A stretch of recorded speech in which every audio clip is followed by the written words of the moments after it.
আসসালামু আলাইকুম। আজকে আমার মাকে বললাম, মা আজকে হালিম খাবা নলি। আমি বললাম, মা বললো চল নিয়ে আস গো, যা নিয়ে আস। পরে আমি পল্লী বিদ্যুৎ আসলাম। আসার পরে বাইরে বললাম, ভাই একটা নলি দেন, 200 টাকা দামে একটু ভালো ভালো চাই দিন, বড় সাইজ।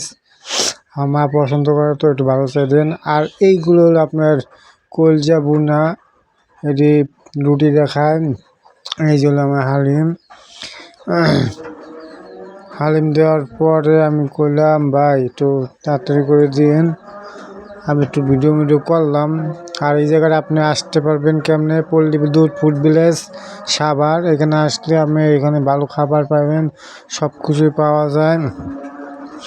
আর উদ্দেশ্য হলো আমি যান বাসায় আইসা পড়লাম, এখন না মারে দিছি আর আমি খাইতেছি। অনেক মজাই লাগতেছে, বড়ই দিছে। আর আমার ছেলের একটু দিয়েছি, মায়েও খাইতেছে, আমিও খাইতেছি। এই পর্যন্তই। আসসালামু আলাইকুম। ভালো থাকুন, সুস্থ থাকুন। Like, comment, share, subscribe.